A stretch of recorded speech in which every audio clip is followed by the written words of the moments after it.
We can't drink now. They're finna start now. Yes, you can. This call is subject to recording and monitoring. To accept charges, press 1. To reduce charges, press 2. If you would like to permanently Not the background with the collect call. Yeah, I'm just saying. I'm just trying to. Hey, It's familiar. It's Yes, familiar. let's make this prompting. Okay. So That's now, how it be too. man, that's how it be. Somebody say no, oh, dude, your whole heart drop. Look, hey, happy Friday, everybody. Happy Friday. Welcome to Samantha Wise Words, and we're going to have a wonderful conversation. We have a wonderful panel here today, and it's kind of hard for me to talk with this mask on, but I'm going to ask our audience people to keep it down a little bit. You guys, we are live right now. That got Ed and Cousin Twin over there. They just excited about the program. So we want to go ahead and then introduce our panelists. I'm going to let them introduce themselves. I am Samantha of Samantha Wise Word. I'm going to start off to my left, to my baby brother. He don't look like a baby no more, but this is my baby brother. I'm going to let him introduce himself. My name Manny, Black Ray. I'm Tamekia Nicole. Cash, Black Ray representative. DeAndre, airballing. Anthony Robinson Jr., Executive Director of the Echo Chamber. And today we just wanted to get together and talk about the challenges of growing up, making the wrong decision, having to go to jail, and what keeps people that are ex-con motivated or during that jail process, how everything works. And so we called it From Incarceration to Greatness because they didn't allow their past to determine their future and how they were able to move forward and become these great individuals in the Bay Area. And not that they're just individuals, but they are super bosses. They own their own companies. They run these nonprofits, so on and so forth. So we just want to make sure that everybody has the right information on how to navigate through that process. I'm going to go ahead and introduce Tamekia Nicole first. Ladies first. So ladies first. Oh, thank you. And when I put the call out as far as I needed a female who has had some challenges, you know, growing up, so on and so forth. And I would have never thought that her past would have been what it was, and to see who she is and how that process refined her. So she's a program manager, and I'm gonna have her do a couple minutes or a minute of talking about who she is, what she does for a living, and some challenges you faced. Again, my name is Tamekia Nicole. I'm a program manager for a mental health crisis home in San Jose. That's where I'm from, born and raised. And I would have never thought that I would have went to prison. Prior to prison, I had been arrested 12 times. My 13th trip was to prison. And when I got out, I didn't fathom the roadblocks that I would be in front of, such as checking the convict box on the application. That's hard because either they're going to judge you right away when they see the application and not even get to know you, or you're going to go through the process and still be denied. Luckily for me, when I got out, I had a support system. I had people that looked out for me. I had bosses, big bosses in the mental health field that looked out for me and helped me get over that hump of being a convicted felon and having to check that box. So what did you go to jail for? So you went to jail 12 times, you said? Yes. Okay, so what did you go to jail for? I went to jail for many things, from prostitution to possession to under the influence in public to jumping bail to fraud. And what landed me in prison was I reneged on going to rehab. I had court-appointed rehab, and that was like my one chance. And about 3 weeks before I was to graduate from rehab, I relapsed. I smoked crack cocaine for 10 solid years. And when I realized that I could not pull out of my situation, the relationship that I was in, my addiction, I just started asking God to please let them catch me. Let the police catch me. I had absconded from probation for 10 months and random traffic stop. Police pulled us over, and my boyfriend at the time, my co-defendant in all 12 cases, they were taking him. And I said, man, I could get away right now. I had an airtight alias. I already had the keys to the car. And I said, you know what, let me just go ahead and make this right now. No time like right now. And I told him who I really was. And when I went to court, I had a very hard judge. His name was Judge Mosley. They called him Hang 'em High Mosley. Oh, wow. I went to prison in Nevada. I went to prison in Vegas, and I thought, oh, he was on vacation when it was time for me to go to court. But the judge that sat in for him, she carried through his orders, and you get one chance. You fail drug court, you go to Smiley Road, and that's where the prison is. It's FMWCC. And when I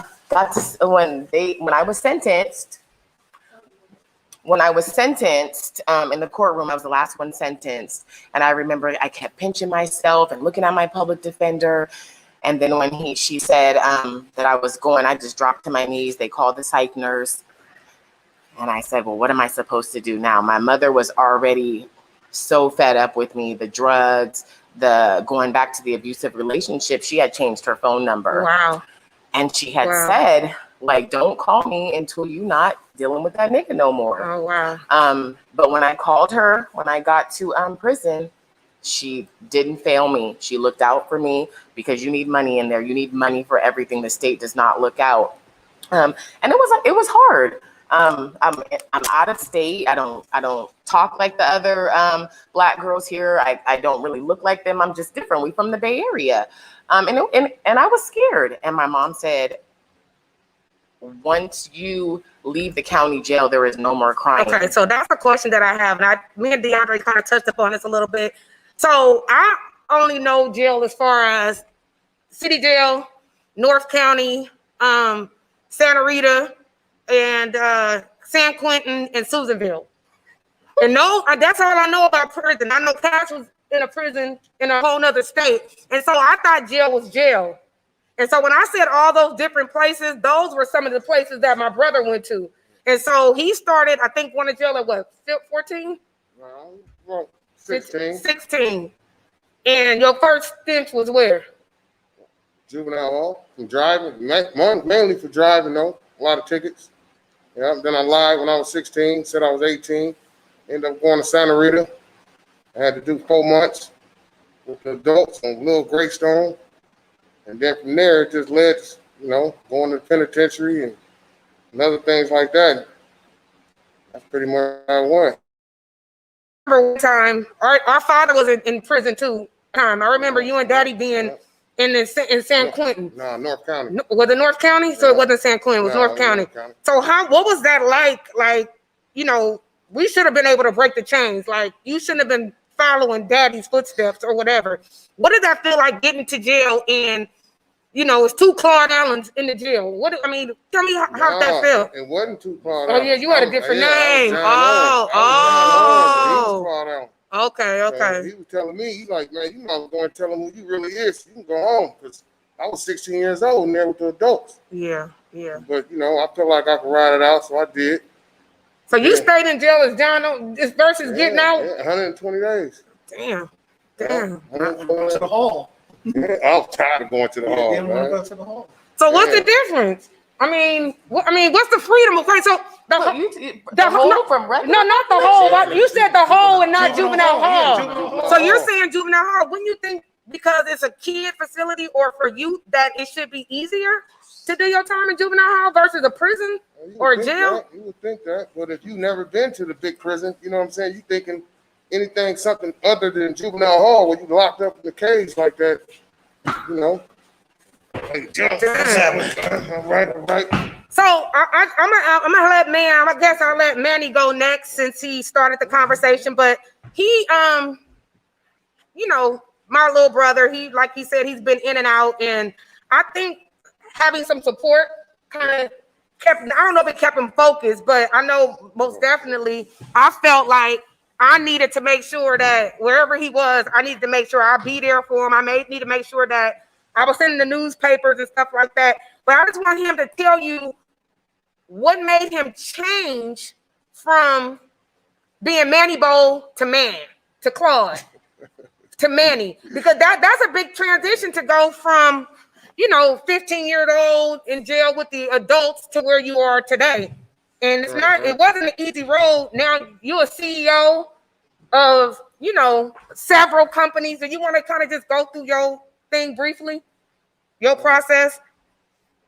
I got tired of going to jail. You know, shit, as simple as that, you know.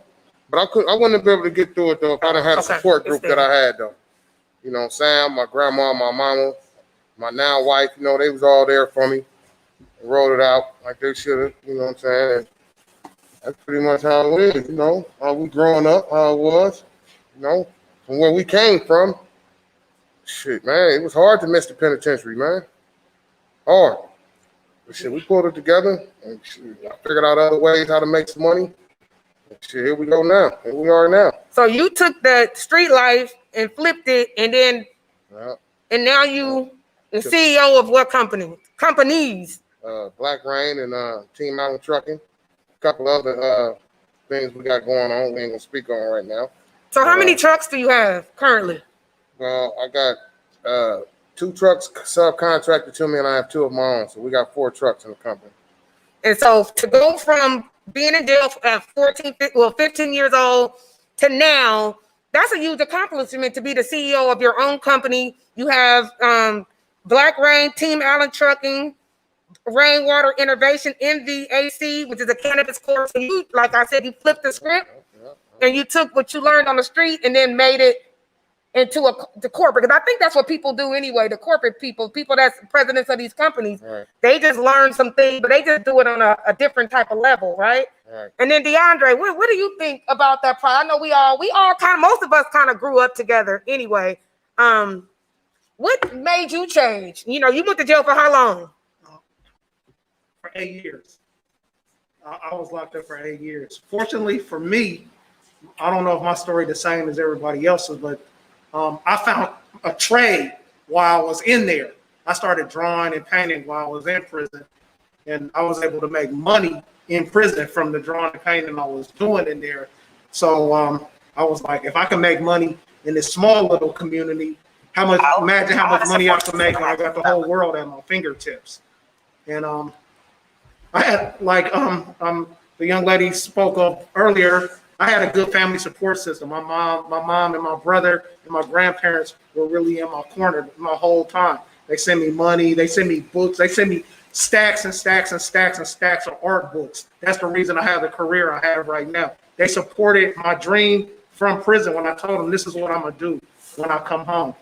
I never did the check the convict box, or I've never experienced any of that in my whole life, whole life on this planet. I probably worked less than a year in a legitimate job combined. So when I came home from prison, other than being in the halfway house, I was like, I'm gonna do my art. I'm gonna do my art. So I didn't even, I filled out a couple of applications here and there. They didn't work out. And I said, yeah, that means I need to do my art. And that's all I've done ever since I came home from prison, is be an artist.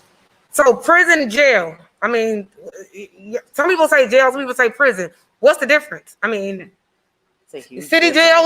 John, what's the difference? It's all the same. You ain't home.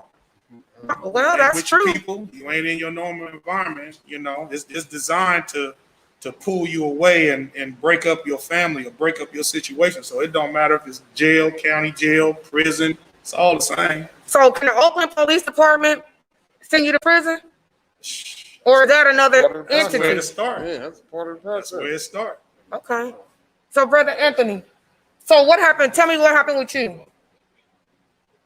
What happened with me? Eastside gangbanger, growing up in Stockton, didn't have no outlets, wasn't nobody trying to mentor, or at least we wasn't grabbing mentors. So we made our own way, right? I think one of the things that we recognize, brothers in Stockton, Oakland, Hayward, most of our cities are similarly situated. Mhm. It's heavily gangbanging. It's heavily survival mode. It's heavily youth out there because there's no resources, no outlet. So we figured it out. And what happens is, for me, I got caught up in an energy that I couldn't articulate because I went to prison at 18. They gave me 23 years. I get 20 years in, right? The interesting thing about my journey was, because I came from gangbanging, I was already like aggressive, right? My mother was killed by the police when I was 12 years old. So I was already against the systems. She can't hear you. Yeah, this massive I know. throwing me off. So yeah, that was really my story. Like I said, my mother being killed by the police, that really had me rebelling. So I was already gangbanging. So now it was like, fuck the police times 10, right? So what do you do with that? That's gonna lead you to jail, prison, or death, right? And fast. So I went to prison. They threw the book at me at 18. The judge specifically said he was trying to make an example out of me, which was interesting because it seemed like they were trying to make an example out of all Black and brown folks at that time. So whether it was me or someone else, I found a lot of mentors in prison that my mentors are different. My mom told me off the gate, get used to writing, because we ain't got no money like that to be sending you. And you ain't gonna be calling here collect every day off the top. So I started developing a process in my own mind because I knew even in prison, without having a resource for packages every quarter to hold, I started figuring out, man, you gotta save yourself, period. And you gotta basically grow yourself in a way to where when you get out after doing 20 years or more in prison, you ain't accruing no retirement.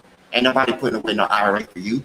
Ain't no social security that you're accruing. So you better, as soon as the gate open, be able to set up a process where you're able to make a living when you get out of prison.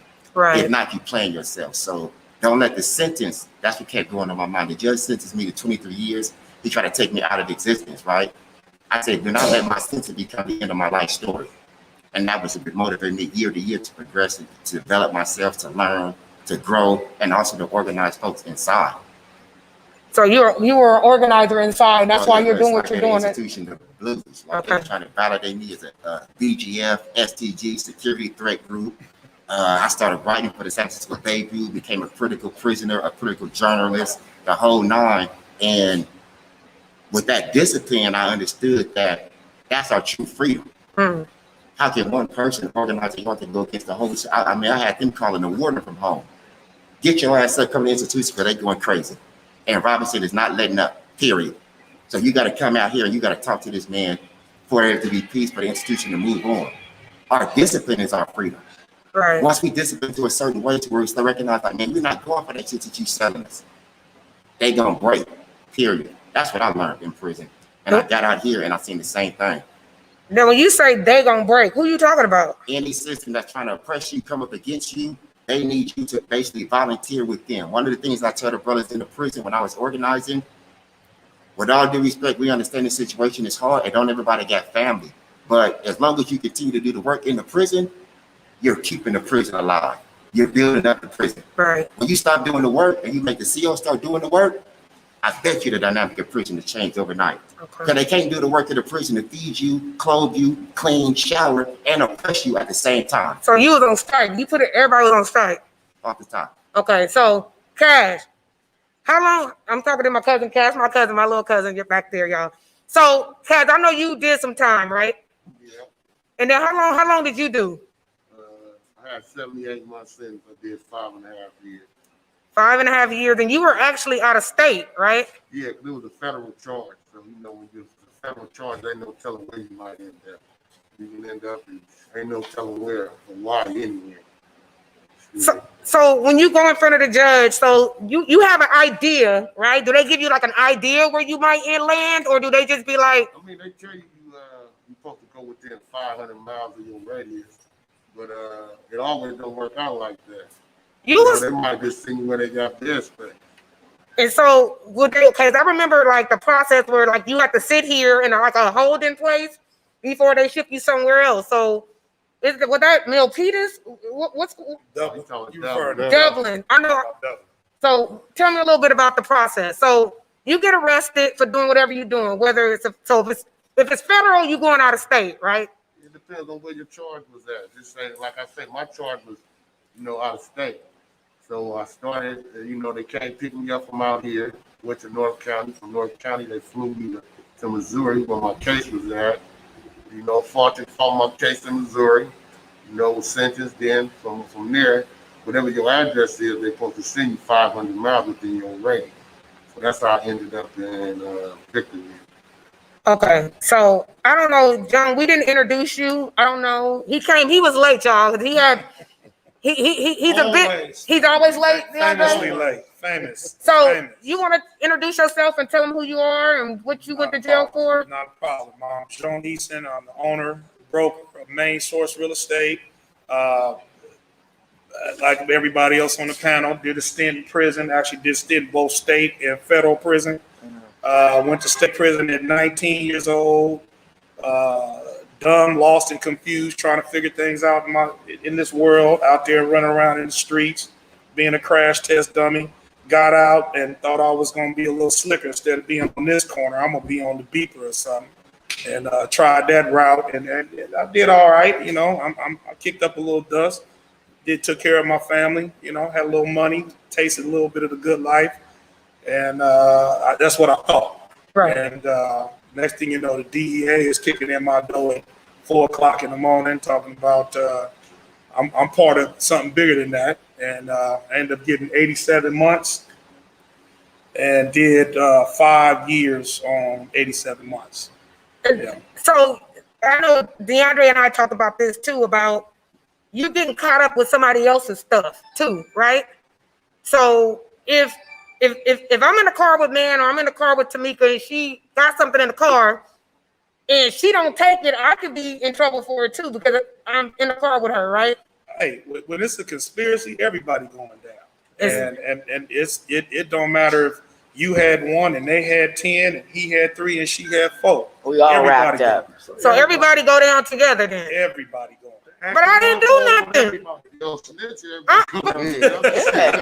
Well, that's true. You tell you can get up out of it. But, So I'm supposed to. I didn't do nothing. I was just in the now car. You know, people who was on case with multiple defendants who ain't did no time, you know what they did. Oh. or if the math don't add up,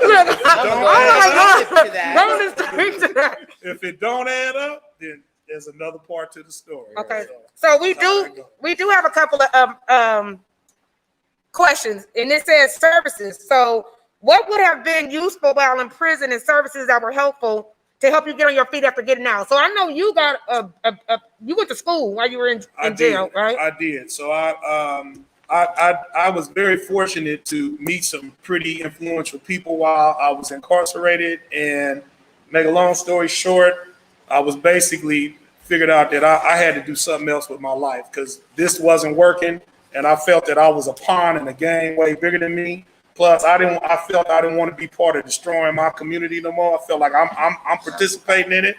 So I said I got to do something different, and I'm kind of that been there, done that dude. If I did this, well, I don't want to do it. I don't want to keep doing it. I want to try something else, because that's kind of like insane to keep doing the same thing, thinking you're gonna get something else out of it, and it don't go like that.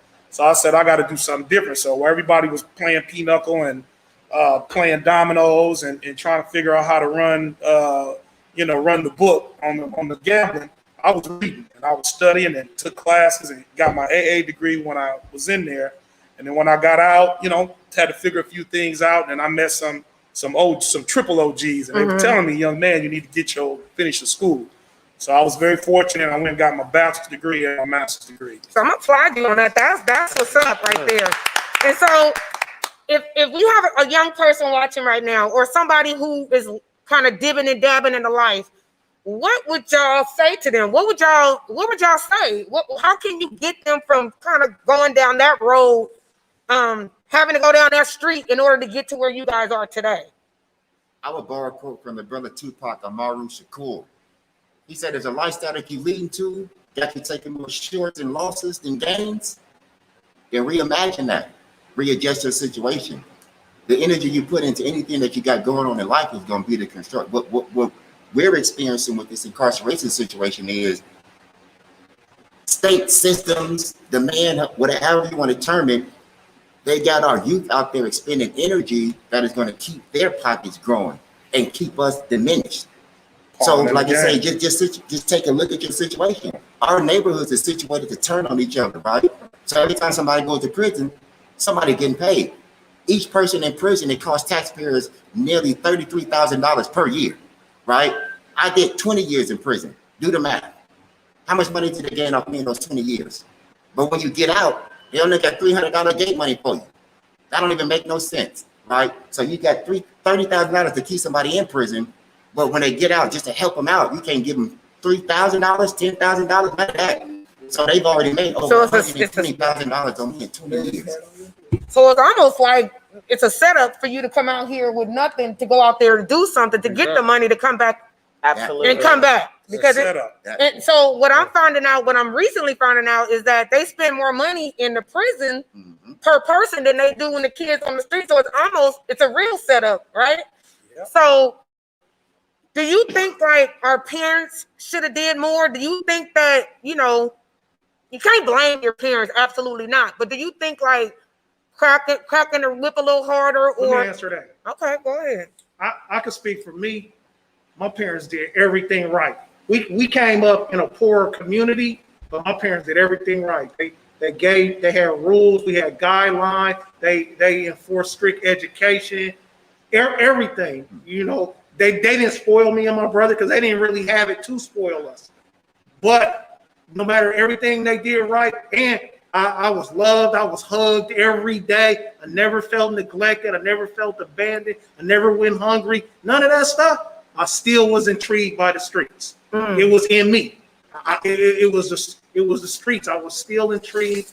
I still wanted to be in the streets. But the good thing that came from that, after going to the streets and then going in prison and sitting down in prison, what my parents told me and taught me as a kid growing up, I had time to reflect on that. So I had the blueprint. I never used it, but I had it to use when I came back home. A lot of people who go through the system didn't get that blueprint first.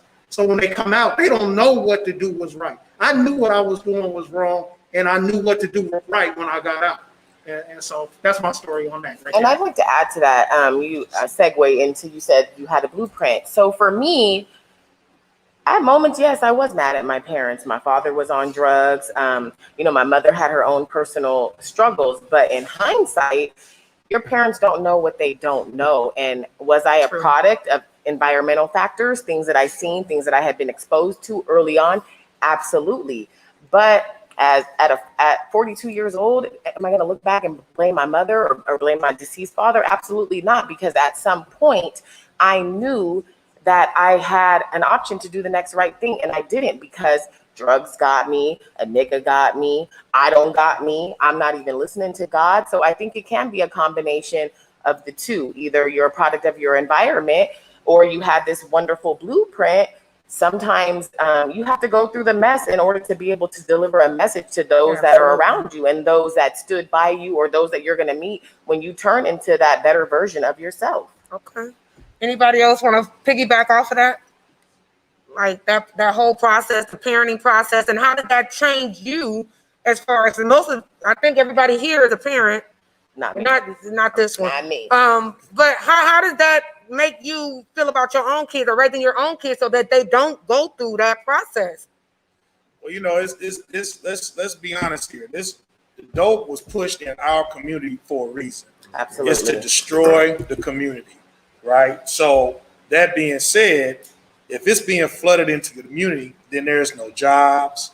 There's no, the brother said back here, there's no resources. All the stuff's put in here. Our parents did the best that they could. But like Dee just said, the allure of the car, the allure of the lifestyle, it just kind of sucks you in. So your parents are doing everything they can to teach you right. Your parent almost got to be Superman or Superwoman to kind of deter you. Now I say for today, maybe to see the lure, we might think that the game is not what it was. But now with this, I mean, our kids could be locked in 24/7 on different things, right? So I think today our job is even 10 times harder because this stuff is telling them, it's kind of guiding them, telling them what they supposed to do and how they supposed to be.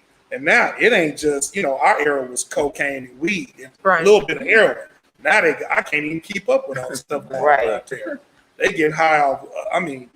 I don't know, everything. So it's the job is even harder. But I think you got to be diligent and persistent and stay on your kid and teach them some values, some morals and some values, and understand that it ain't just about you. It ain't just about me. It's about us. And we got to come together and figure out a way how to survive this. And I was very blessed to have older kids, and then I kind of restarted. So I made hella mistakes with my older kids because I was a kid with a kid. Now I'm kind of doing it as a 50-year-old being a parent, which is the craziest thing in the world because they running my ass ragged. But I get a chance to do it a little bit different.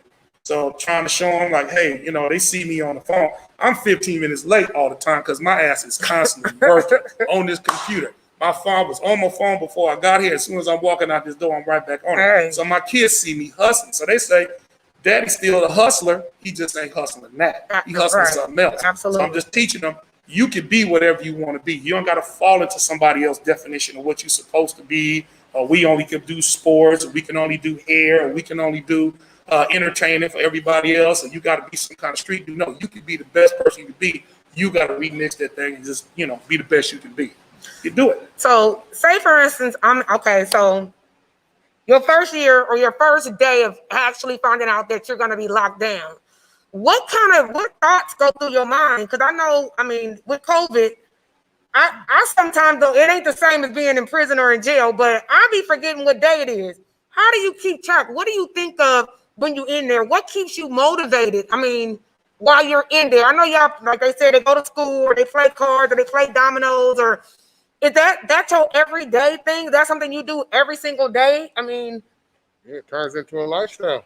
Mail call. Yeah. Mail call is huge. Yeah. You live for mail call. Phone calls, visits.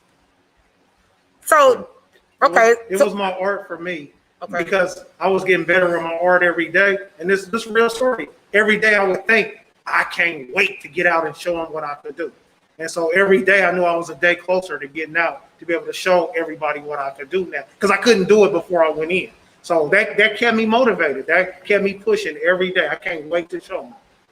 So Mika says, I have a brother who has been in jail 21 years since age 18. He is scheduled to get out next year, but in speaking with him, he still seems like he's 18 mentally and has not grown. What advice would you give to prepare him to get out? One day at a time.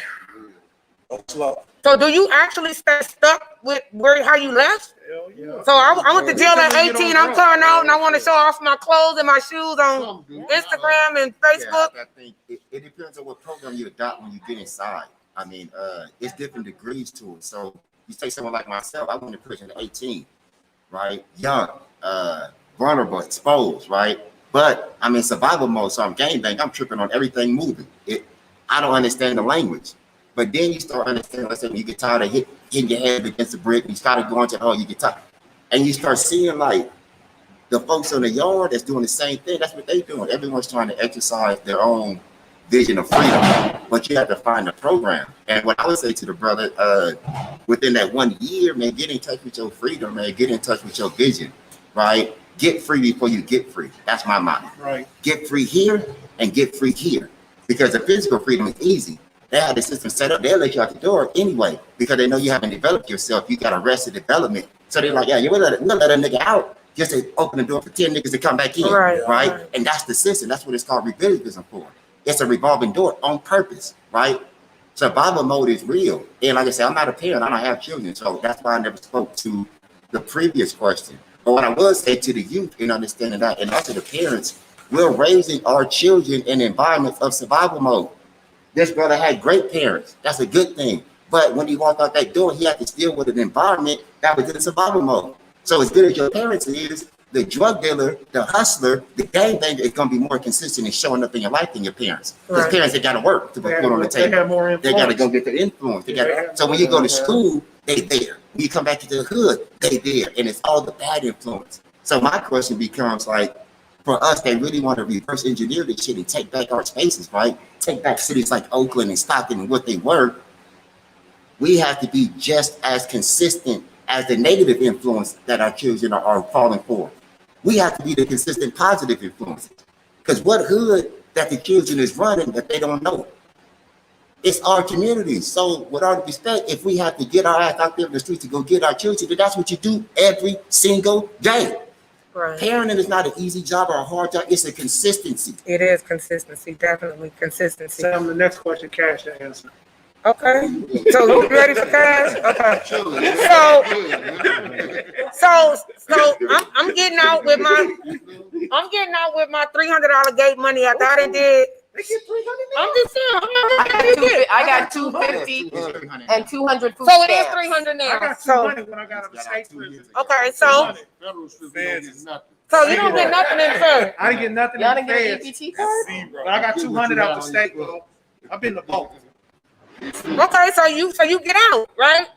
And whether you have, so you don't have that little thing of, you don't have like, you got your bag, right? You got your bag. Yes, you got that bag, that plastic seat. So I'm just saying, I'm thinking about, you know how they had back in the day? Well, yeah. She got the whole Yeah. stick with No, Yeah. but I did have a mesh laundry bag, but I That's didn't what have I'm a saying. stick. I had a mesh laundry bag, So, though. so you get out. So say you get out, and then who picks you up? I mean, is there a bus? Do the bus take you down the street? You gotta go see your PO. Do your PO have these jobs lined up for you? I'm gonna answer that real Well, quick. they want a cash You to want answer. me to introduce you? You gonna segue Okay, but go into ahead, it? girl. Go ahead. For me, Okay. they pick you up, parole and probation, if you get out with paper, off paper or on paper. And when you say paper, what does that mean? That means you are on parole. I was on Okay. parole for 6 months, so I got out on paper. They dropped me off. I went to Parole and Probation's P&P in Nevada, and you meet your PO. They run it down what the expectations are and what happens when you don't meet that expectations. Basically, it's either you do what they say or you're going back to jail off top. Then from P&P, they take you to wherever you're going to go. So in Vegas, they will not parole you if you don't have an address that they can go and check out first. I think in California, they'll parole you to a bus stop. So for me, P&P took me to my halfway house. I stayed at the halfway house for 6 months. I stayed at the Covenant of Love. And for the first 10 days that I was there, I was on lockdown. And that's to make sure, just basically for the owner of the house, to see what your mentality is. Can you follow the rules? Can you stay in the house for 10 days? Or are you going to immediately revert back to your old ways? You get one pass, and my one pass, I went to the welfare office. I got $250 in cash, and I got $200 in food stamps. Oh, wow. So Cash, now she said she giving it to you, Cash. You passing the baton, Cash. I mean, every system is different, though. When I got out, I was out of state, so I had to catch a plane back home. Like I say, it's all different, But Are you cuffed on the flight? I think they did. They take No, they really give give you a a bus bus ticket. ticket. They give you a bus ticket. Or Yeah. something, whatever. They I drive. wasn't supposed to catch the plane. I got released from Beaumont, Texas. They dropped me off at the Greyhound station in Beaumont, Texas. I took the bus from Beaumont to Houston, Texas. I got off the bus and I got on the plane and flew to California. Wow. I had to buy my own ticket when I got on the plane. Oh, wow. So where did you get money? I mean, so somebody They in your had to family. take that Greyhound all the way to California. Right, I right. chose to get on the plane. Right. Well, yeah, I don't know if a Well, they Greyhound done would with you. They done made their money off. So it's ready to Figure it just out. kick you out. Figure it So out. pretty much that's what it is. Miss Deborah she said, it is my opinion that trauma of any nature stagnates emotional and mental growth. I've survived my own demons by the grace of God, yet I still feel like I'm 18 years old. I had to allow my mind to be reset. The struggle is real. So do any of y'all still feel like that part, like you stand where you were, if mentally, but you're forced to move ahead, still at 18 mentally? I did, not 18, but I felt that I didn't grow. I'm telling the truth, I feel stagnated right now. I feel like I'm mature, and I feel like I'm adult, and I feel like I'm responsible, but I also feel like people my age who never went through what I went through are more mature than I am. Like sometimes I feel like, am I being the kid in the group? Like because I feel like I might be 10 years behind people my age. And it's with me, especially in dating. If I try to date women my age, I seem like a little kid to them.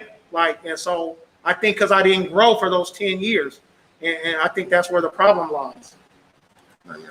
It definitely happened. That's I feel PTSD. stagnated when I came out. I felt like everybody excelled, and here I am. I'm getting out. I'm making $11 an hour. My friends got master's degrees. They got houses, and here I am. I'm driving my grandmother's car, and I'm trying to get it right, but everything had went so fast while I was gone, and I spent so much time doing the wrong thing. I tried to just accelerate super fast, and that put me into like a deep depression. And I realized I have to move at my own pace, and what is for me is never gonna pass me by. Right. Okay, we have another question. What are the biggest misconceptions people have about you guys based on your past? And what would you guys like to clear up about it? I mean, like, what's the misconception? So you filling out an application, or you going somewhere, or what do you want people to know about you that they don't see? Because I think a lot of times they probably just see that you're an ex-con, or you've been to jail before based off your application or them knowing you personally. What do you guys want them to know about you? That you changed, that you just grown adult, or I mean, what is the misconception that you guys would like to clear up with people? I say that you can't be trusted, that you know, something wrong with you. You're not capable, you're not worthy. I think that's the stereotypes that go with it. But when you really think about it, I don't know where I got it from. They do have resources if you pay attention to some of the stuff that go down. Well, I don't know where I remember learning this one, but I think if you sell it, spin it the other way. It's like, you know, I got more to lose than the average person. So I'm going to come in here, I'm going to make it happen, you know, because I don't got time to be playing around. So I think if you spin it in that direction, you know, that's the mindset you go in with, and that's how you set it out there. You know, the right person gonna understand that. That makes sense, you know. So that's kind of how I carried it. I mean, I briefly had a job or two when I got out until I figured out me working for somebody else ain't enough. I'm just a hustler. I like to hustle, so that wasn't gonna work for me. But I definitely had to spin it that way a few times. It's like, look, I got more to lose than the average person. Right. So being in prison, right? It poses its challenges on families, right? Because it hurt me to the core when my family went to jail. It hurt me to the core when my brother went to jail, my cousin went to jail. And it was just like, we missed out on so many things growing up, right?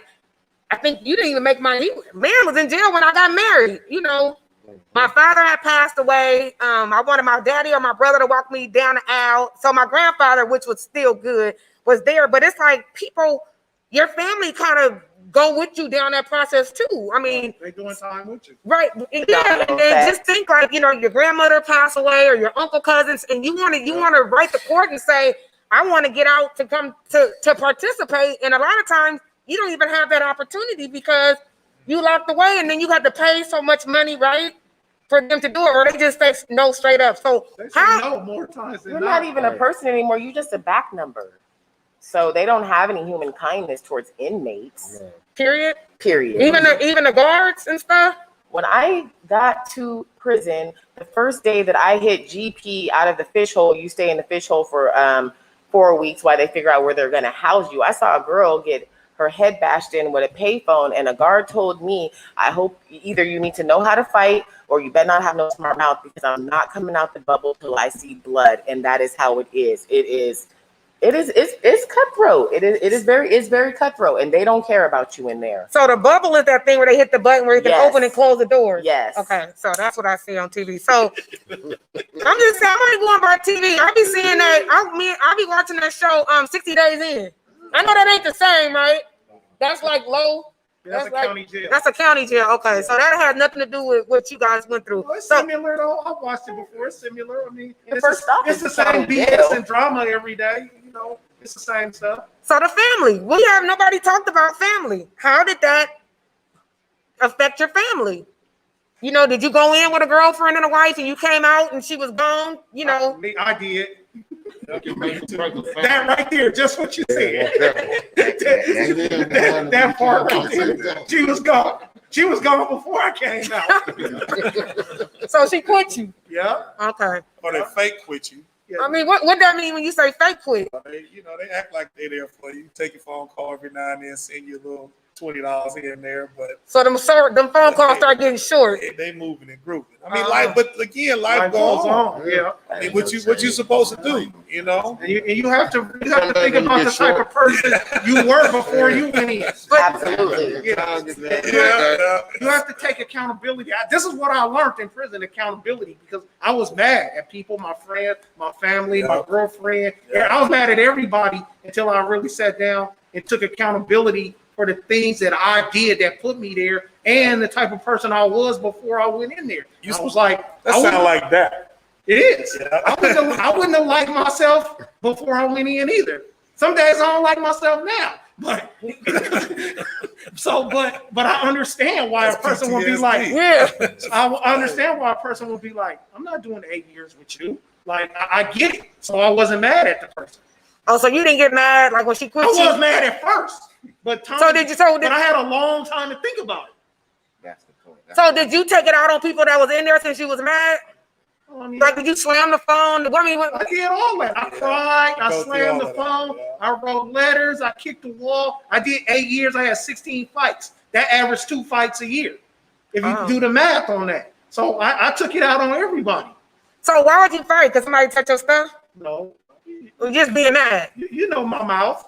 So it was your conversation that got you You know in a my fight. mouth. I don't let nothing slide, no matter what it is. So it's going to lead to a fight.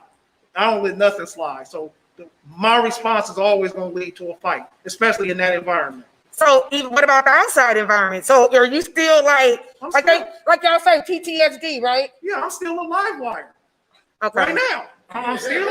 I try to control it more, but I'm still a live wire, and that comes from being in prison and being in the streets. So So do you? I want to speak to, if I may. Go ahead. Because the brothers, we live to the term PTSD. And I think sometimes we get caught up in using these terms so much where they kind of lose life just a little bit, right? We speak about PTSD in war and PTSD in prison. I go back to it. We're dealing with PTSD in our neighborhoods because we're in survival mode, right? Absolutely. We in prison before we go to the prison. Yeah. So like whether it's foster homes, prison, juvenile hall, some job, it's an institution as an institution, right? So I think it's on each individual, like what boxes do you want to put yourself in, right? Some people prefer to work in a cubicle, and that's them. And what boxes are you trying to break out of, right?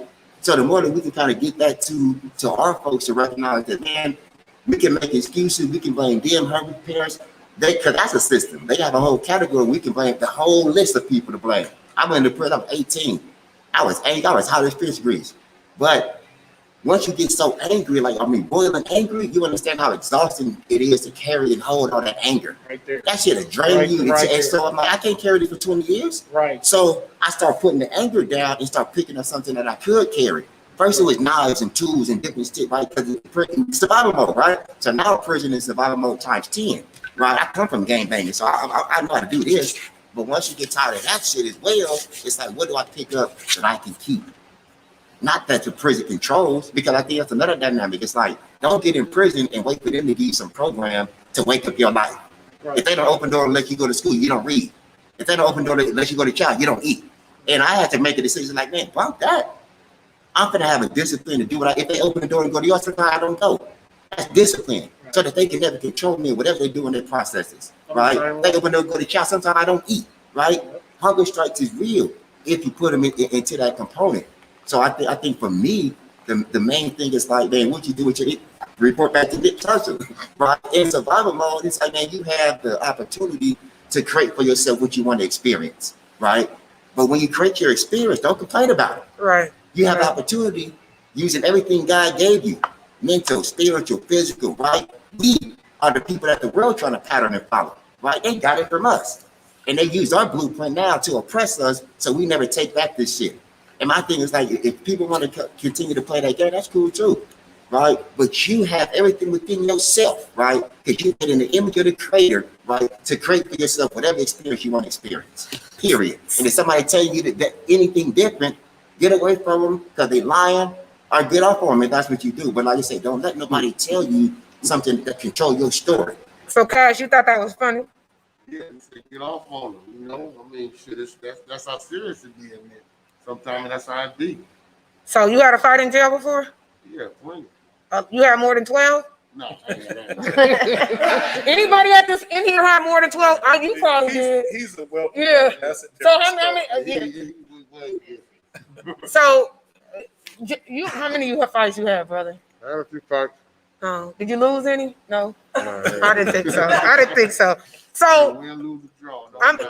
but do people stop the fights, or do they just let y'all just go at it? Do like the inmates stop it? He gonna tell Stop you the cool. fight. But you only can go for so long. You be like, damn, will somebody hurry up and stop? Because I'm tired. You know, I be tired. We just hold each other in the head.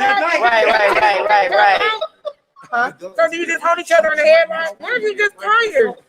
I don't know. I try not to get in no fights in there. I had a girlfriend that chose me. So you had a girlfriend? Yes. So a girl, you came in there, she said, you're gonna be my girlfriend. Yeah, you're in the fish tank. It's 12-man cell. She slipped me a note underneath my pillow that said blah blah blah, but like You gonna be mine. She was an OG on the yard. That was her third rip. In layman's terms, that was her third time at prison. And she said, I'm a shark and you gonna need me. I'm gonna leave her name out of it, but she took care of me. But when the taking care of me stopped, it was, and she's about 300 pounds. I was in an honor dorm. I'm in an honor dorm. She came to my bed one night. She lifted up my eye patch because we all know that it does not get dark in jail. It's always a light on. And she said, I want you to go in the bathroom. And I said, nah, blood, I'm not going to the bathroom. It's 3 a.m. She said, either I'm going to go to the hole or and you're going to the hospital, so you choose. So she was gonna beat you up? Yeah, we went in the bathroom. She said, go in that handicap stall. She grabbed me up by my neck, choked me out, and when you're with a stud on a prison yard, and I would be classified as a femme, you don't look at other studs, you don't look at soft studs, you don't look at tomboy girls, and I know the rules. This is secret society up in there. Right. You get your ass fucked up in there. And I had to learn the hard way. But when it was good, it was good. I was popular on the yard because she was somebody. But when it was bad, bitches bumped into me. I couldn't go to chow for about a week. And when I looked at, you know, do I need to like pump my chest up to these girls? No, because I'm what's considered a short timer. These are lifers. My girlfriend had a 4 to 10 with a pending 6 to 15. I'm trying to get home to my family. I'm trying to make it right with my mother, with my grandparents, and people that are looking up to me to be something more than what I was showing. So yeah, you know, I took a couple L's, but at the end of the day, I got out, and the people that I associated with in there, the things that they told me about what they had in monetary value, and some of them is out right now. Even though I might not have a whole bunch of money, I'm definitely better than where I was when I met them. So the lady that made you her girlfriend, right? Mm-hmm. So she out? Is she out? She just got out. She got out not that long ago. So do you like? I know you I don't know. No. So no. No. So for me. No. Did I write people when I got out? Did I write her? Yes. But as soon as you start talking about green dots and me some money, no, because I've been in there with you. I know what the hustle is, and you're not going to game me. You're not going to trick write me. I'm not sending no money back to no prison, and I never did. And, you know, it's a cordial interaction. I haven't seen her. I've been out. This is my 11th year out. So I had to change my people, places, and things, because when you go out those butterfly doors, which is where you go out with P&P, there's bitches that really was back there like, we'll see you. No, I'm never coming back. And I haven't been in trouble since. Right. So Fred said he had 6 fights. Did you win them all, cousin? I know you won, cousin. I know because Fred was a boxer. I know he won. I'm surprised it was only 6. Fred was only in there 6 months. Well, he's talking about you, Fred. He said, Fred did it. He did a while. But what I like about, you know, like, watching my family, like if somebody went to jail, they would make sure that they're straight when they get out. Did everybody have that experience? I think did y'all just like y'all just put money in an envelope and be like, cuz we got you when you got out. I know a couple people got motorcycles, a couple people got cars, a couple people got they little package. Did anybody? That's rare nowadays. So y'all don't do that no more? My little brother looked out for me. My younger brother, because I made sure he was straight before I went in. I hustled and never let him hustle. So when I came home, he gave me a car. He gave me a little studio apartment that was his. He was like, I'm about to move in with my wife. We about to get married. We can have my apartment. So I had his apartment in the car. And my mom saved all the money that I used to make from my art when I sent it home. She saved all the money. So she gave me a ATM card. Said all the money is in this account right here. So I didn't start with a lot, but I didn't start from rock bottom either. I had a car, a place, and a bank account. Okay, so commissary. I'm just going by my experience on the outside, watching my brother, my family, you know, do whatever. So you used to play dominoes or cards or something, right? In jail, and you used to win, right? I guess y'all was betting. That's what it was. Yep. And then people used to call and say, "Oh, I got your brother sending you some money." I'm like, "How the hell are he sending me money?" You know, in jail. So I don't.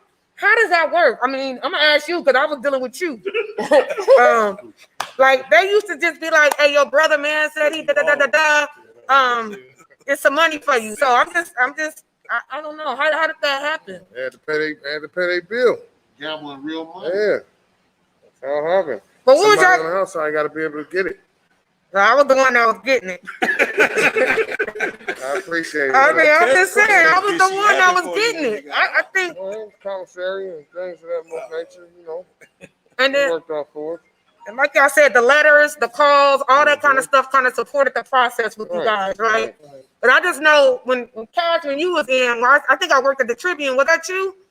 I just sent the newspapers too. Yeah, that was the first job. Okay, that was the first one. Yeah. Okay, I just remember I was working at the Tribune. He was like, send me some papers," and then he would tell me to send his partner some newspaper. I'm like, "Man, you better share your newspaper." I ain't taking care of the whole damn jail now. I'm just gonna do what I can for my family. That is designed to wear it down. And because we live in such an intense environment, everything is intense, everything is right in your face. We be all intense because that's the environment we live in, and that's how we stress y'all out on the street because y'all don't live that intense, as intense environment. So it'd be wearing you out because we on the phone. I need this, I need that. So that's why I say that whole thing is designed to destroy. It's just, Also, I was lucky and blessed enough to have people on the outside Exactly. looking out for me. Everybody ain't got that. everybody got that's that. true. You ain't got nobody. Your time gonna be really, really hard. So is that why it's so important that you guys make sure that your people inside still get their pictures, they still get their money? Because you understand what it is to be alone in that process. Yeah, you build relationships with people up in there, so and you know their situations. So when you come home, you might want to look out for certain people. Not everybody, but it might be somebody that got a certain situation where they ain't in there messing up, they ain't getting high with your money, then you don't got no problem looking out for them. So I'm gonna read Fred's comment. Fred said, "My cousin Fresh, which is he got like 8 names. My cousin Fresh gave me a bike and some money when I came home, so that was good for Fred. Fresh for real? That's what he I said. didn't even know you was nice like that. Yeah, he's real nice. Mika said, I think you're supposed to take care of each other, right? Y'all supposed to take care of each other. If I got it and I know you need it, I'm gonna make sure you got it. And that's not even in a prison sense, right? It should be like, even if you're on the outside and I'm next door to you and you see me struggling, you see my kid doing something that's wrong, I would think that as a community, right, we should be supporting each other. Like, I'm a single mom. Just say if I was a single mother and you see my son doing something that he's not supposed to do, so you just be like, I ain't gonna say nothing to that little nigga. I'm gonna let it, whatever. What do you do in your community to kind of, because you see things are going on, right? What are you doing to help your community members so that they kids won't have to go through that? Or if a family is suffering, what are you doing to kind of help that process? You have to be willing to have those challenging conversations. You have to be willing to be transparent with who you were and who you're striving to be. Because if not, then people are not going to take you for real. And if you're not willing to give back to your community or speak about it with a sense of transparency, then you're really not doing your due diligence in the recovery process. As far as I'm concerned, I'm very transparent with the clients that I serve, with people in my community, with people that online that I don't even know, because I think that it's important that people that look like me, you, Cash, know what the other side of recovery looks like. And just because you've been in the system and you had a back number, that doesn't mean that you can't be something great. Right. Okay, so Denise said, great topic. My brother-in-law just came home after 18 years. I need to let her sister hear this podcast. So he's been in jail for 18 years. What can his spouse do to support him? Are there any services? I know you said you have clients.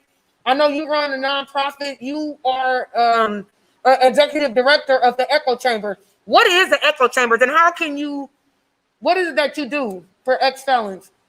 Well, being an ex-felon myself during 20 years, it was interesting that when I got out, I utilized all of what I was studying and the vision I built in prison, and I figured out a time when to put it in place. So a lot of people give me credit for starting the Echo Chamber when I got out. No.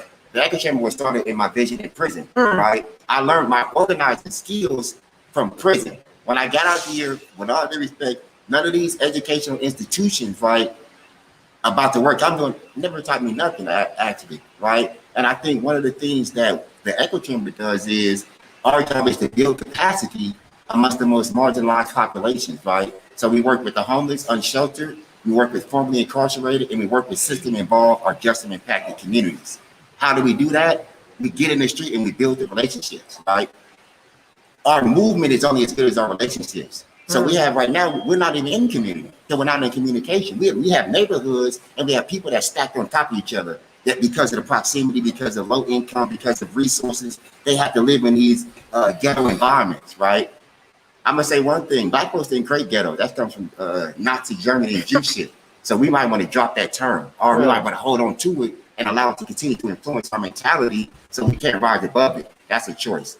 But the real meat of it is we have to build better relationships in our community, positive relationships, right? So we stop killing each other and then they come in and it's like two birds with one stone and everyone loses. We got to kill that shit, right? Because there's no more gangster thing to do than to build your community, right? If you on the block, right, and you claiming it, own something, right? Stop letting the gentrification happen in your community. So if we're so proud to have a community, right, go purchase a house in it, right? So now Black folks have to hide their wealth in home ownership. So when he owned a house and I own a house and he owned a house, even if I don't want to live in the community, I can still rent to another Black in the community. And that's how we keep our wealth. Because right now they're pushing us and they're boxing us out of their communities, right? And they're trying to say, oh, because you behave this way or because your energy that's all bullshit. This shit is designed intentionally. And until we stop playing, until we stop pandering, until we stop head bowing with the design and agreeing with the design, we'll never break free from it. This shit was designed intentionally. Gentrification, redlining, prison to school pipeline, locking us up, throwing away the key. It was designed intentionally, and we've been agreeing with the design. Period. Point blank. Come on now, preach up. Preach it. You gotta change the narrative. Again, you keep doing the same thing over and over, and you're not getting a different result. That's insanity. So we gotta change thing, and that's an acronym I think too many of us adopt, and it's WIFM. What's in it for me? We need to change that to what's in it for us. And they can't just keep doing stuff. What I'm gonna get out of it, how we gonna benefit. That's the only way we gonna move forward. And that's but you're talking about 500 years of brainwashing, so it's not easy. I got it bad. I know I do. But it's a constant struggle to remix that thing and I realize no, it ain't just about you, it's about us. So how do we move forward, not me move forward? I think the way to break the cycle is to create the change, like you said, change the narrative. But now that we have our children, right? We gotta teach our children how to be their own CEO, their own VPs and presidents and stuff like that, versus them having to go work for somebody else's dream. Work on your own dream. And so that's what I can say about everybody at this table. It's like the switch has been flipped. You know, y'all understood that working for the man wasn't in your destiny. You know, and it's okay to work for somebody, but I think you need to also be pursuing your dreams as well. Like if you have a dream, you need to go after it. You know, don't. I mean, I have like 18 dreams.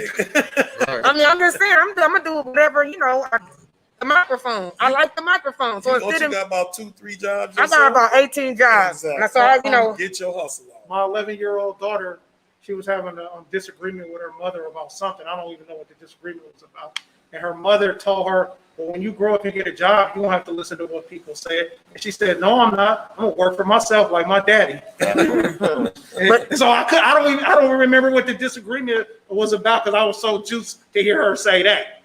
Well, I mean, that's what we want to teach them. Exactly. And then that's how you change the way we think. That's how we change what's going to happen. You know, generational wealth. You know, we don't want to be, you know, talking about what we should have did and what we could have had and so on and so forth. We have to do that now and do it with our kids. Because it's like, you know, where are we going to be? We're going to still keep repeating the same cycle? No, we I can't. don't think so. I mean, that's what I'm saying. No. You raise us in Boston. Your kids they got their own businesses.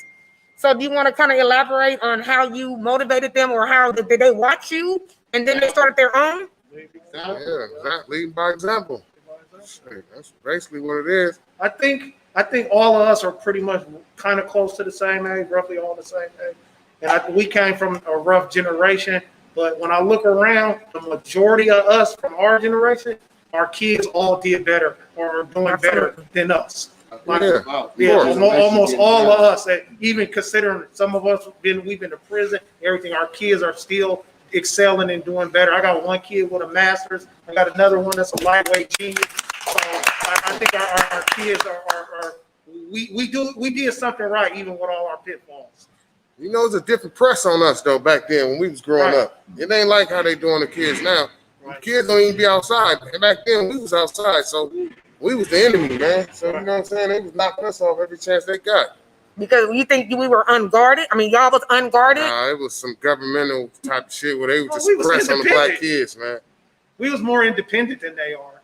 Way more We independent. was more independent than they are. They're more successful and more goal oriented than us. But we were more independent. I think we had to be independent. What I know, I was a latchkey kid. I'm pretty sure most of us all was. Right. So we were a lot more independent. Okay, and Mika had a question about this green card. What the heck is a green dot? Green dot. Green dot. What is that? I don't know. It's about it? It's a hustle. I'm not green dot nobody in the Green pen. does like the cash app, same It's like shit. a Yeah. credit card. Transfer You of just put money. some money on a credit card So- so they can spend it. So if somebody asks me for It can be prepaid, but there's also a hustle and some shadiness behind some green dots. Me personally, I'm not green dotting nobody. I don't send money back to the penitentiary, and only to my family members. You said books. If I You could, said books to I'd like somebody to else? speak to that, if Yes, possible. And no disrespect to no one, but one of the things I pride myself in when I got out, I've been out 2.5 years. I discharged parole early after 2 years, get that shit back immediately via text. But I've kept my phone accessible since the day I got out to accept collect calls. And that's one of my proudest moments. Like in 2.5 years, I haven't missed a beat. Like I said, no matter my finance, I'm not rich in finances, whatever. But because I understand the struggle. I got 10 different yards, like 300 or some folks that have access to this phone to call. Not just even before the echo chamber was started as a nonprofit. So I think you have to gauge it individually, right? Because I'm not going to sit here and blankly say like, oh, I'm not going to put a green dot or send money. Like, fuck green dot. Green dot is an exploitive practice utilized like a debit card that it targets that institutional environment. But I also understand that sending money to people in prison is not a bad thing, right? Even if you assume someone's trying to get over on you, right? Because like say out here, what's it to me to for send $50 to folks trying to get over? That shit is nothing. We waste $50 a week out here. But what I'm saying is, it's not dictated on you when that individual changes.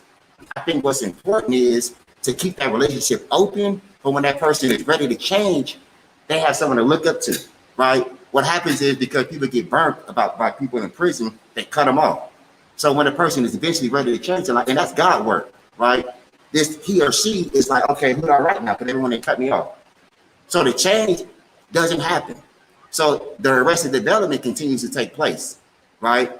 So sometimes you have to make an investment that's beyond you, right? Oh yeah, I know you may be trying to get over, you may be trying, that's nothing here. You need to get, if you're hungry, I'm gonna send it, right? Because that's the resource. I think we that's colonial process. That's not us. We are a collective people. We basically we grew up around the pot because that's a collective activity, right? We adopted a lot of their systems and they detached us from each other, right? And I think that's part of the problem why we warn with each other because there's no relationship building no more. And when we really look into it, most of us is kin just because of what happened with that slave shit, that Willie Lynchism, how families were separated. So even because you got the slave master's last name, and I know we read that, and that's a whole different conversation, you might be more kin to your folks that look like you than you might think. So build the relationship and assume that you family. And then we'll have better environments, safer neighborhoods, a whole. Now we have neighborhoods right now where the generation of kids is bound to get into it because the parents ain't speaking. The parents is funky.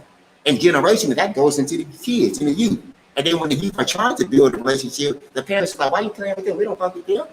Why are you playing with them? So now what happens? Now 5 years, 6 years from now, they're gonna be gangbanging a whole corner away. And it's like, wait a minute, you gangbanging, you killing your these houses that you don't even own. So we have a comment. Brian says y'all should pitch it to schools as well as do a tour. That's how the bottleneck is a bottleneck of life.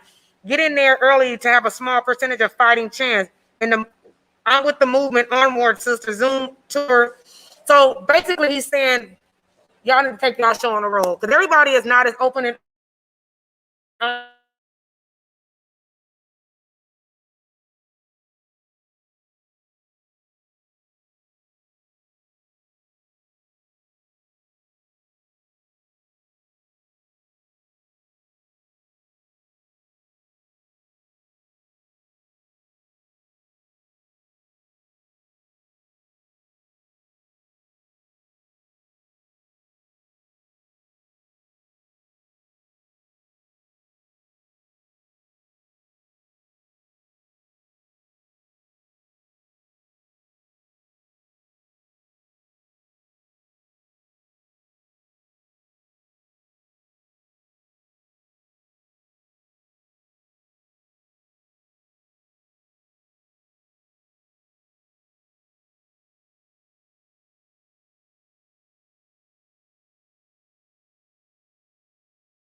All right, y'all. We back, y'all. Y'all know y'all heard us talking, but we didn't talk about y'all, so it's good. So look, this is what we're gonna do. We're gonna talk about mentoring real quick. Just mentoring really quick. I have a 13-year-old boy who I think needs to be exposed to some positive role models, right? How many of you are willing to be mentors in our community? How many are can you set up a Saturday from like 8 to 11, or whether it's mentoring them or teaching them how to give back to their communities? I mean, can we get something started like that? Like, Absolutely. I would be definitely willing. I used to be a case manager, and it was the best job I ever had in my life because I was spending all my time trying to help somebody else, but in a sense, I was also helping myself. Right. And it was one of the best jobs. So I have no problem helping nobody. I was case manager before I was a case manager. Okay. People always either call me for some hookup or a resource. So you got me without a doubt. I'm down. No problem. Mr. Artist, Yes, ma'am. what about you? So say a kid, they good with their hands. They know whatever, or they want to be able to learn how to paint cars or motorcycles, or just use their artistic expression. I mean, You gonna lock me into this live on camera? yes. I have done mentorships. I've had apprentices. It generally has to work around my life and my schedule, so I can't leave that like an open door. Like, yeah, I will do it, but I have done it, and I am open to do it in the future. Okay. What about you, sir? I'm willing to do whatever. You know, we've been doing it, Yeah. so we with it. Any kids got some Class A driver's licenses out there that we got?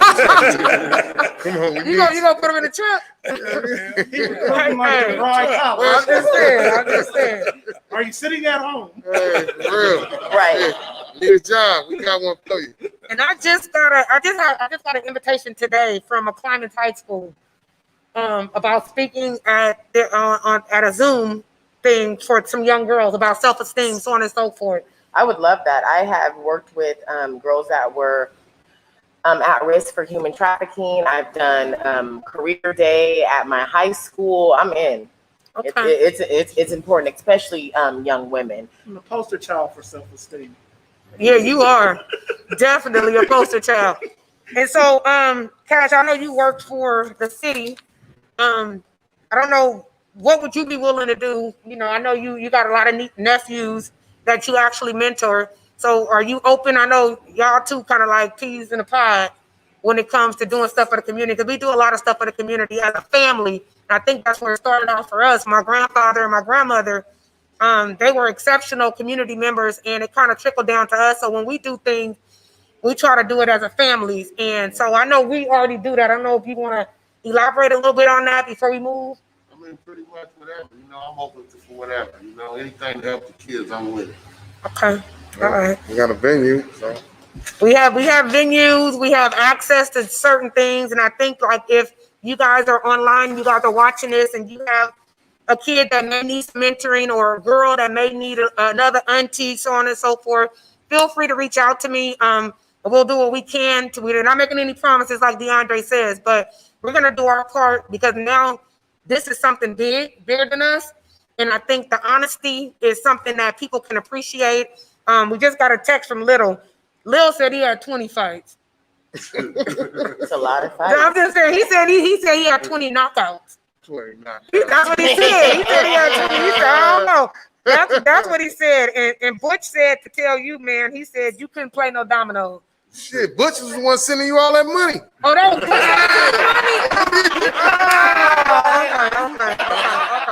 Butch, I tried to help you. So I just want to say we appreciate you guys tuning in. And my final words is going to be, if you see it and you dream it, then go after it. Don't let nothing and nobody stop you from going after your dreams. I'm going to have the panelists go by and just going to say their names and their businesses, and then we're going to enjoy the rest of our Friday evening. We have an audience. We actually have a real audience. Y'all give it up for our audience. We got Twin over here, and That's our studio audience. That's our studio audience. Yeah. And we all are masked up. And I did ask that our panelists take a COVID test, but we're safe. We sanitized before we came into the room, and as you can see, we kept our mask on. So we're gonna start with you, Joan. Yeah, I'm a main source real estate, it's independent brokerage. Main thing is we look for value add properties. So people that want to investment property or looking to buy property that need fixing up. I got resources, I got lenders. It help you figure that out. I'm all about adding value to your bottom line. I can help you buy and sell regular houses too, but I like the sexy, ugly stuff. That's where you make good money. Sexy ugly. Okay. I got you. All right. My name Manny. We're a family-based cannabis company. We got a CBD company. We got a truck company. And we got a few other things in the making too. So we'll be at you in a minute. That's a secret, huh? Yeah, He keeps saying, okay. But y'all already say family, so I'm rocking with the fam. Family oriented. We rocking with the fam. And if you guys already know, I'm Samantha Wise. I am the host of this. I also have a fitness boot camp for women, which is downtown Oakland at 472 9th Street. We're in the studio right now. We use this for a little bit of everything. We're going to work out in here. We're going to use, hey. See, something's wrong with him. But anyway, you guys can contact me for your fitness needs. I also have fitness apparel. I'm at 510-750-3451. My name is Miss Tamekia Nicole. I'm also a published author and I am a mental health advocate. You can follow me on Instagram. You can DM me. I have plenty of resources to share with my community. It's important to me to give back to let people know what the other side of recovery looks like. On IG, I am Miss T. Nicole. Okay. Cass, head of sales and marketing, Black Rain. And like I said, we got a few things, coming up we can't talk about right now. But we got a few things. Why you use your government name? Right. Why use my name? My name Pookie. We ain't gonna use our real name. Yeah, man. Something wrong with him. Something is really wrong with him. I'm DeAndre. My company is Airball, and I do custom airbrushing on custom cars, motorcycles, and body painting. Murals. That's about the extent of what I do. I don't do t-shirts or tattooing, so don't ask. You can look me up on airballing.com, and my Instagram is airballing. Something wrong with him. Oh, here, brother Anthony. Anthony Robinson Jr., Executive Director of the Echo Chamber, also a consultant with Transformative Justice Consultant. So just anything that you need as far as mentoring with the youth, anything re-entry, you want to know how to tear down this fucked up ass prison industrial complex system, let's get it, right? At all. You want to help the movement, definitely text 1015 pledge to 50155. Like I say, the Echo Chamber uses our investment to go and give stipends and give jobs to folks directly in our community. So like I said, we ain't got a budget yet, and we've been making strides. So listen, when we get a budget, you're going to see this shit really moving and changes really being made. We're not one of the people that just talk for the talk. Like I say, y'all been here with me for 45 minutes, so you already know I'm not with the bullshit. I'm not we can tell. So the Echo Chamber, is it a nonprofit? It definitely is a 501c3 nonprofit. We've been established. This March will be our first year in work, right? And like I tell folks, 2020 was a year of vision. Amen. 2021 is the year of application. Put your vision to work, period. If you don't got one, come up with the Echo Chamber. We'll figure that out as well. But like I said, this is the year that we ain't waiting for nobody to give us nothing. We taking our basic lives by our hand. If we survive COVID so far, it's not nothing they can tell us. Okay. And so I want to give a shout out to Kev Shaw and Pretty. Pretty was making sure that I had you on. So I want to give it up to the cousin. And thank you for your morning scriptures and Cash. Tasha said, yay, Cash. Deborah said she enjoyed the show. Sonia said she was glad she tuned in. Jaleesa said, come on now. I need to speak to him. Please, God, let me know which him you talking about. Auntie August said she believed little. Oh, this is YouTube. Okay. April Brown said you speak in volumes when you bring up that support system. Someone said beyond strength. Our discipline is our freedom. They love you, Meek. So proud of you guys. Love this great word. So we got a lot of positive feedback. So we just want to say thank you guys. I did it the wrong way. You're supposed to do it like Miss Mary Ann.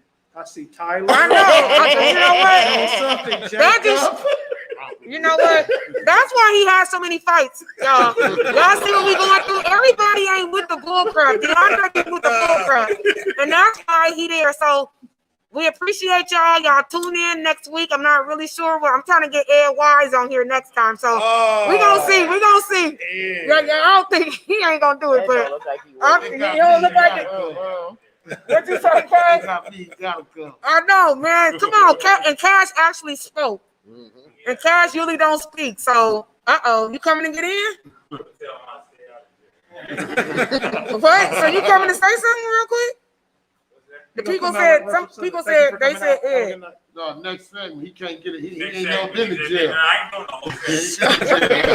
Okay, y'all. Well, we're going to go ahead and close out. Thank you guys for joining us. We love and appreciate y'all. Happy Friday. Stay safe. Keep your hands clean. Stay COVID free. Hey. Bye, y'all. Shout out to the people. All right, good job, y'all. Y'all did good. Unhook it, because we're going to be like, still on. You know, you be young. Is there a restaurant? That's what happened.